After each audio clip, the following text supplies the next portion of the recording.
علماء کرام، قراء کرام، معززین علاقہ، آپ لوگوں نے جو اب تک تلاوت سنی ہے، اللہ کا کلام سنا ہے، آپ اندازہ لگائیے اور اپنی قسمت پر نازا ہو کہ یہی کلمات آج سے 1400 سال پہلے اس امت کے سرداروں نے، اس امت کے ستاروں نے، اس امت کے بادشاہوں نے، صحابہ کرام رضی اللہ عنہم اجمعین نے اپنی زبان سے پڑھا. اور اس سے بڑھ کر بھی دیکھیے، وجہ تخلیق کائنات جناب محمد الرسول اللہ صلی اللہ علیہ وسلم نے بھی انہی کلمات کو اپنی زبان سے ادا کیا. تو یہ کتنی بڑی خوش نصیبی ہے کہ آپ کی سماعتیں، آپ کے کان وہ الفاظ و کلمات سن رہے ہیں جنہیں صحابہ نے پڑھا، جنہیں امام الانبیاء نے پڑھا، اور پھر ان سے بھی پہلے فرشتوں کے سردار حضرت جبرائیل علیہ السلام نے بھی پڑھا. لیکن یہ وہ کلمات، ان کلمات کا حق ادا تب ہوگا جب ان کلمات کو اس صحت کے ساتھ، اس تلفظ کے ساتھ، اس ادائیگی کے ساتھ پڑھا جائے جس طرح یہ کلمات نازل ہوئے ہیں. اور اس کو اللہ تعالیٰ نے وَرَتِّلِ الْقُرْآنَ تَرْتِيلًا، یعنی اس کو جب پڑھو تو ٹھہر ٹھہر کے پڑھو. وَرَتَّلْنَاهُ تَرْتِيلًا، کیونکہ اللہ پاک نے اس کو ترتیل کے ساتھ نازل کیا ہے. تو ہمیں اس قرآن مجید کو جہاں ٹھیک سے پڑھنا ہے، تلفظ کے ساتھ پڑھنا ہے، ادا کے ساتھ پڑھنا ہے، وہاں اس تعلق قرآن کے ساتھ اپنے تعلق کو بھی جوڑنا ہے، قرآن مجید سے اپنی نسبت کو بھی لگانا ہے.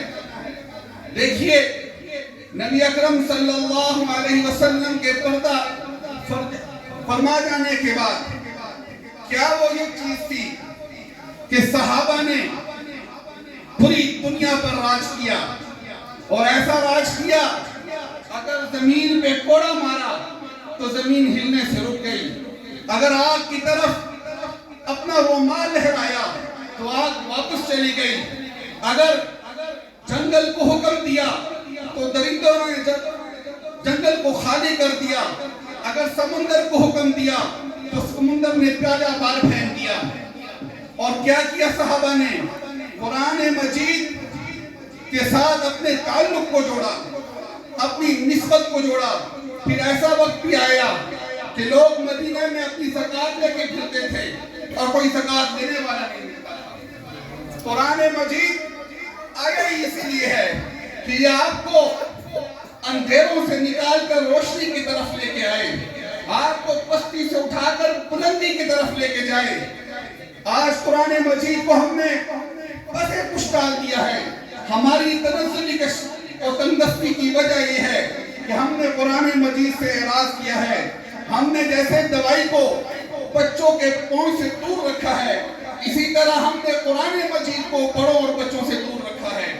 قرآن پاک پڑھنے والی کتاب تھی، عمل والی کتاب تھی، اس کے اندر ہر مرض کا علاج تھا، ہر درد کی یہ دوا تھی.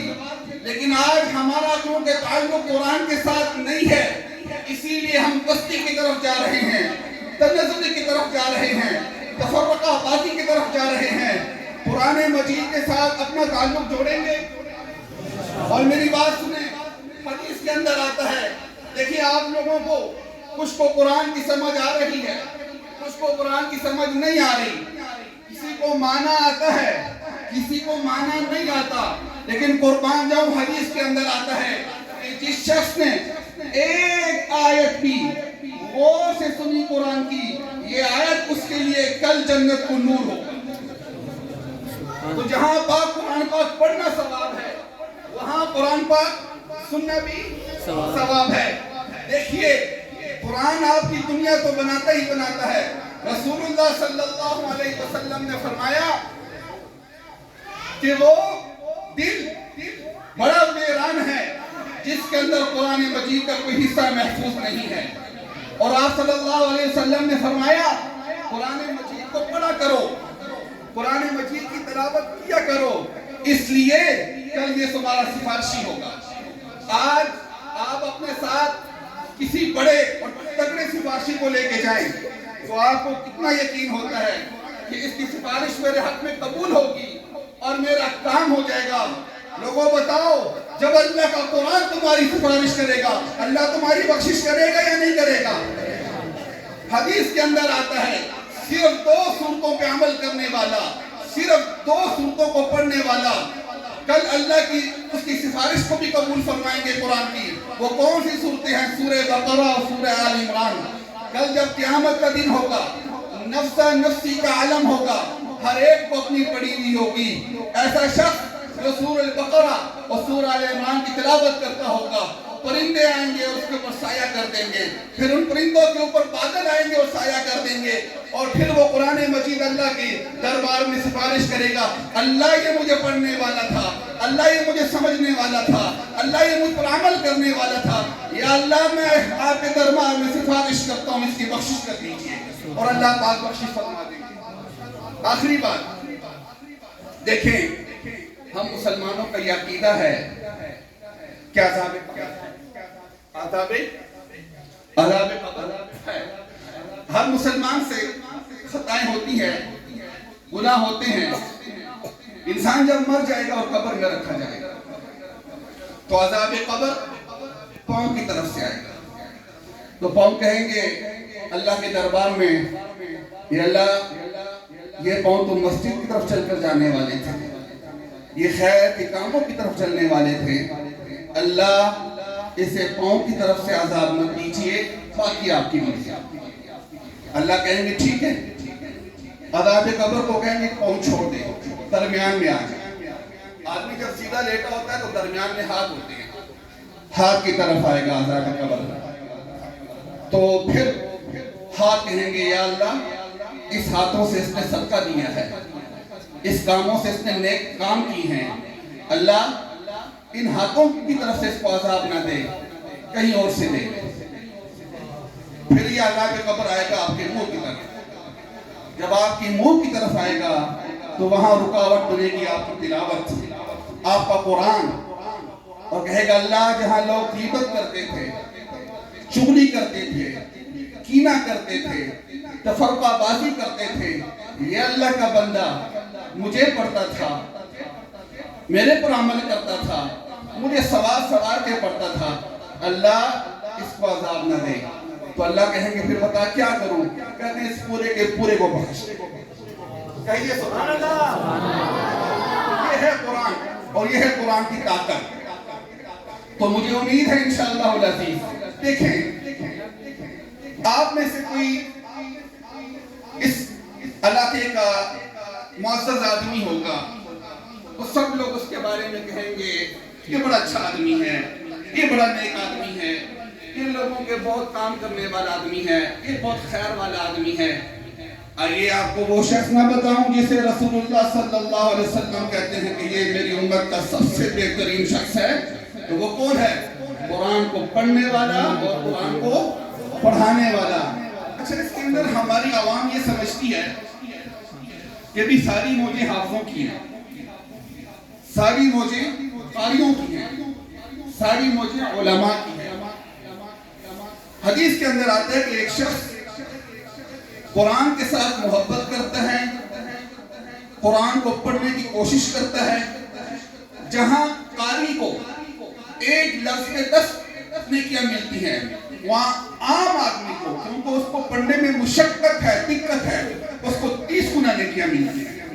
تو قرآن تو آپ کے لیے ہر جگہ کی سہولت اور ہر جگہ پہ آپ کو بخشنے کے لیے بہانے ڈھونڈ رہا ہے، تو مجھے امید ہے کہ انشاءاللہ العزیز ہمارے عام احباب بھی قرآن کے ساتھ اپنے تعلق کو جوڑیں گے. تو وہ کیسے ہوگا کہ آپ نے قراء کے ساتھ اپنی نسبت کو جوڑنا ہوگا. ہماری جماعت تحریک تحفظ حقوق قراء آپ لوگوں کے لیے ہے تاکہ آپ کو قرآن کے قریب کرے, دین کے قریب کرے.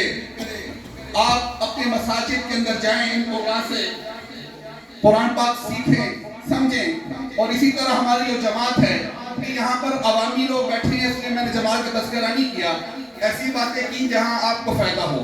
تو انشاءاللہ آپ قرآن کو مضبوط کریں گے, قرآن کے ساتھ اپنے تعلق کو مضبوط کریں گے. آپ قرآن سے تعلق مضبوط کر دیں, قرآن آپ کو گرنے نہیں دے گا.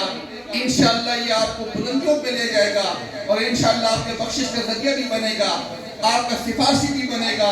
تو سب ارادہ کرتے ہیں قرآن پاک پڑھنے کا, تحقیق کے ساتھ پڑھنے کا, محبت کے ساتھ پڑھنے کا. تعلق جوڑو گے. ایسے کتنے لوگ ہیں, ہاتھ کھڑا کریں, جو آج وعدہ کرتے ہیں کہ میں روز ایک رکوع قرآن کا پڑھوں گا. اور ایسے کتنے لوگ ہیں جو یہ وعدہ کرتے ہیں کہ میں روز ایک آیت تجوید کے ساتھ پڑھوں گا. ماشاءاللہ, اللہ تعالیٰ کا سب کا مناصر ہو. وآخر دعوانا الحمدللہ رب العالمین. اس کے بعد اب میں ملتمس ہوں